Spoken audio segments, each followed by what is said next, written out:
Mr. Speaker, my first statement is entitled Protection of Public Officers. Mr. Speaker and honorable members, I rise today before this honorable House to share a matter of grave concern: the increasing incidents of bullying, harassment, and assaults directed towards public officers as they fulfill their duties. These troubling behaviors manifest in various forms, including physical attacks, intimidation, both in the workplace and online, and even in the reckless sharing of personal information with calls to incite aggression against public officers. Mr. Speaker, the public service is guided by a commitment to enhance the lives of the people of Bermuda, and one of its core values is to be customer-centric. Notwithstanding, the government must also ensure that those serving the public can do so without fear for their safety and well-being. Mr. Speaker, while the media captures some incidents of high-profile assaults on public officers, many incidents occurring within the service do not rise to the level of media scrutiny and remain unreported. These matters, which generally take the form of stalking, harassment, or threats of physical harm, are typically addressed through internal proceedings. Mr. Speaker, in recent months, the Public Service Leadership Team participated in a workplace safety forum to address the growing concerns and gain insights from the police and Attorney General's chambers on managing safety issues in the workplace. While the deportment of the majority of citizens who interact with government departments is of a high standard, there exists a small percentage who have acted in ways that have harmed and threatened the safety of dedicated public officers. This is not acceptable. Mr. Speaker, in response, the Public Service is intensifying its efforts to protect its employees and to maintain the highest standards of safety in the workplace.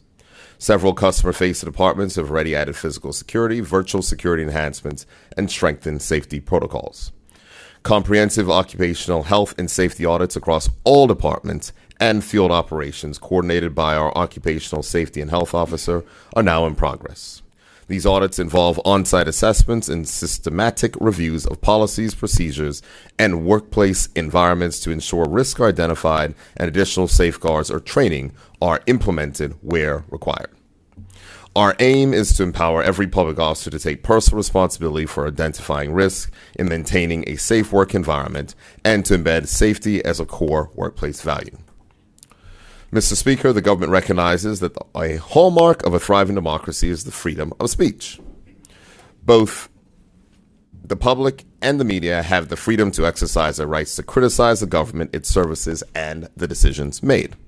These freedoms and rights are protected under the Bermuda Constitution Order.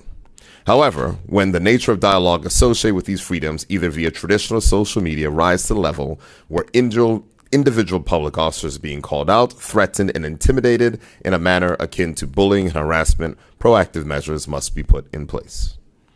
Mr. Speaker, allegations against individual public officers shared via traditional media or social media can cause reputational damage and psychological harm to the targeted public officers, their families, and negatively impact the morale of the public service. A recent cyberbullying incident against a public officer, for example, required police reports and official letters to cease and desist. Unfortunately, this was not an isolated incident. Mr. Speaker, against this backdrop, the Public Service has now introduced the Public Officer Adverse Publication Protocol. This protocol outlines how the government will swiftly and effectively address malicious or substantiated allegations made against public officers in their official capacity and provide support to those impacted. It is important to clarify this protocol supports officers in their professional roles, but does not extend to personal actions or to legitimate criticism of official decisions issued as part of their duties. Mr. Speaker, the government as an employer will protect the well-being of its employees. It has a duty of care. A duty of care by an employer means taking all reasonable steps to ensure the health, safety, and well-being of employees while they are at work. This government wants public officers to know that their safety is of paramount importance. Public officers serving the people of Bermuda should feel safe and not fear threats to themselves, their families, or their properties as they execute their duties.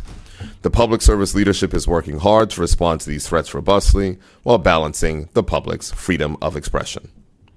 In closing, Mr. Speaker, this government will be deliberate and strategic in implementing enhanced safety initiatives following the completion of the safety audit so that our public officers are not distracted by fear and can work with an unwavering focus on enhancing the lives of the people of Bermuda. Thank you, Mr. Speaker.